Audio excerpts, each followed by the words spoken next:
Hello, friends, and welcome to Jewels of Truth. My name is Daniel Fontenot, and today we will be discussing the day the Pope humbled a king. So, there is a story of King Henry IV, and he and Pope Gregory VII had a schism, as it were, if you can call it a schism, because the King Henry IV decided he wasn't going to obey every single word that the Pope commanded. So, we've already read in past presentations the fact that the popes of Rome, they believe that they should have dominion over every monarch as they did during the Dark Ages, which is this is the fact that, many Catholics ignore if they even are aware of it. And the Protestant churches in the United States, they have forgotten this. The Pope ruled the known world for 1,260 years, dear friends. So I'm going to be reading from this book, Facts of Faith, by Christian Edwardson, and this is what it says. The bishops in this country endeavor to make us believe that it is not within the Pope's domain to meddle with the civil allegiance of Catholics, or to interfere with a ruler's governing of his subject, and that should any pope try such interference, he would be going beyond the limits of his proper authority. Catholics would be under no obligation to obey him, nor would they obey him. And they say this in a book entitled The Pope and the American Republic by J.E. Graham, page 3. And I've heard this before myself. Even before I read all this, I have read that, the Catholic Church, the Pope claims to, we don't get involved in politics.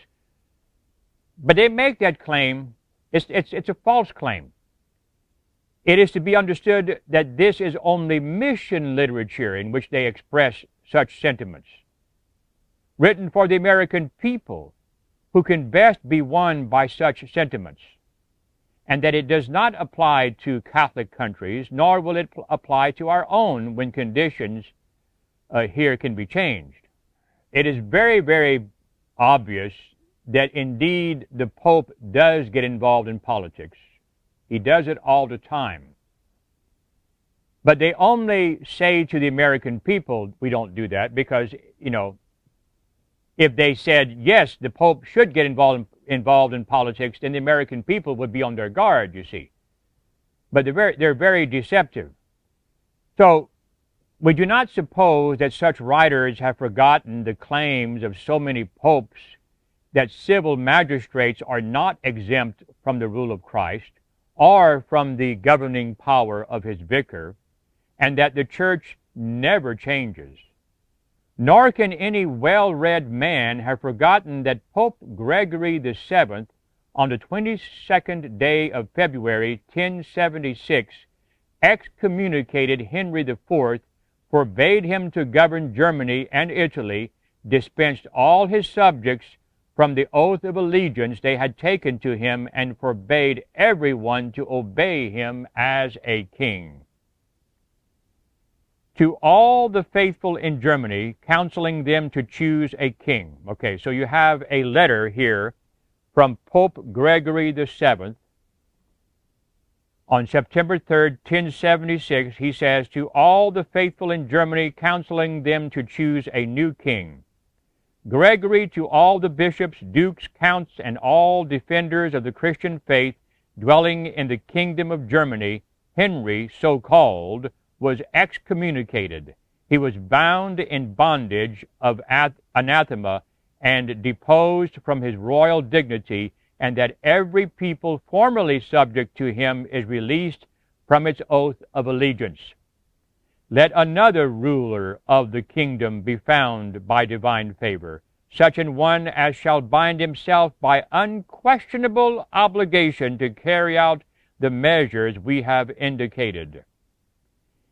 Now, Any person who has any dealing with the excommunicated king became thereby himself excommunicated. So if you had any dealing with this king, you couldn't be a friend of his. If you were, you would be excommunicated. If the king did not secure release from this band within a year, he was to lose his kingdom and be put to death. Or if he repented after the year passed, he would be imprisoned in a monastery and fed with bread and water till his death, and this finally became his fate. Henry had to set out across the dangerous Alps in midwinter. So King Henry is heading towards Canossa, Italy, to meet with the Pope, to submit himself to the Pope, because he didn't want to lose his kingdom. The cold was intense, and there had been heavy falls of snow, so that neither men nor horses could advance in the narrow road alongside precipices without running the greatest risks. Nevertheless, they could not delay, for the anniversary of the king's excommunication was drawing near. The men walked, and the queen was placed in a kind of sledge made of ox hide, and the guides dragged it the whole way. At last they arrived at Canossa, where the Pope temporarily abode. Then, in the penitent's garb of wool and barefoot, the king appeared before the walls of the fortress. He had laid aside every mark of royalty, and fasting, he waited the pleasure of the Pope for 3 days. How would you like it if you went to your friend's house or to just someone you went to visit, and they would not open the door for 3 days, and you were set out in the cold? The severity of the penance was enhanced by the coldness of the season. Bonito speaks of it Bonito speaks of it as a very bitter winter, and says that the king awaited in the courtyard amid snow and ice. Even in the presence of Gregory, there were loud murmurs against his pride and inhumanity. So there were people there with the Pope. They were saying to the Pope, there were loud murmurs against his pride and inhumanity, against the Pope's pride and inhumanity. I can just hear them saying, come on, he's out there in the cold. He's going to freeze to death. And you have his wife's out there. She's out there. And he's out there in bare feet. At last, through the intercession of others, the Pope admitted the king and released him of the excommunication.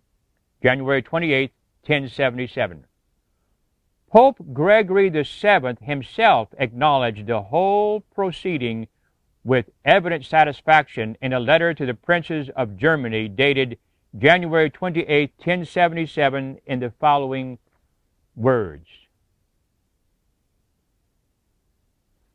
Okay, this is what that Pope himself said of the incident. He says, at length he came in person with a few followers to the town of Canossa, where we were staying. Not a sign of hostility or boldness did he show. All his royal insignia he laid aside, and wretchedly clad in woolen garments, he stood persistently for 3 long days with bare feet before the gate of the castle. Constantly and with many tears he implored the apostolic mercy for help and consolation. You can just hear that king pleading with the Pope. He implored the apostolic mercy for help and consolation until he had moved all who were within hearing to such pity and depth of compassion that they interceded for him with many prayers and tears. They expressed wonder at the unusual hardness of our heart, and some even insisted that we were exercising not apostolic severity, but the ferocious cruelty of a tyrant. So there were people, again, who heard, they heard the pleadings of the king. You know, I can just hear the king saying, "I'm sorry, please forgive me." And the Pope is just enjoying it all. "I'll show you who's boss." And that's the end of the Pope's account of the matter. And yet the Pope had the audacity to extract from the humiliated king the promise of a meeting among the princes of Germany, where the Pope, as judge, was to decide whether Henry was to be held unworthy of the throne according to ecclesiastical law or not. And finally, the Pope excommunicated Henry the second time, March 7th, 1080. So after all of that, he still, after he revoked the excommunication, now he's going to put it back into effect the second time on March 7th, 1080, and a new king, in spite of all that the king had done to show how sorry he was, the Pope put in a new king. Rudolph of Subia was elected, the Pope sending him a costly crown. Civil war ensued, which deluged Germany in blood, and Rudolph, the king of the papal party, was slain. This is not an isolated case. When, in the year 1119, Calixtus excommunicated Henry V, the Pope also solemnly absolved from their allegiance all the subjects of the emperor. We will speak more about these things in another video at a future day. I want to read here from a quote from Abraham Lincoln. We'll switch gears here just for a minute at the end of this video. This is what Abraham Lincoln said. And this is taken from a book entitled 6 Months in the White House, page 86, quoted by Charles Chineke in the book 50 Years in the Church of Rome. Abraham Lincoln said, "I do not pretend to be a prophet, but though not a prophet, I see a very dark cloud on our horizon, and that dark cloud is coming from Rome.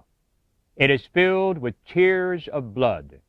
It will rise and increase till its flanks will be torn by a flash of lightning, followed by a fearful peal of thunder.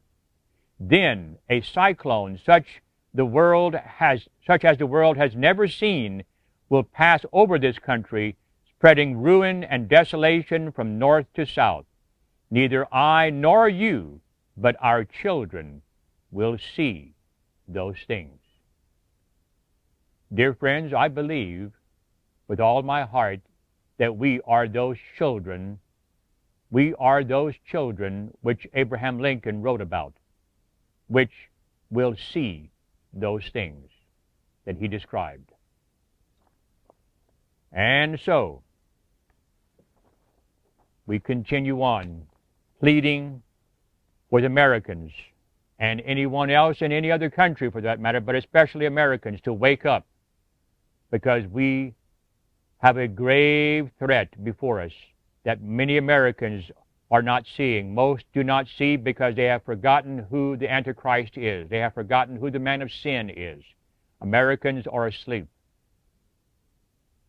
and we need to wake them up. If you agree with this presentation, then by all means tap that like button so that this video can be sent far and wide to those who are hungering for the bread of life. And if you have any questions or comments, then by all means tap that like button so that this, if you have any questions, if you have any questions or comments, then by all means place them at the bottom of this video. And if you haven't subscribed, then by all means we would encourage you to do so. We thank you for joining us here at Jewels of Truth, And we hope and pray that you will have a good day in the Lord.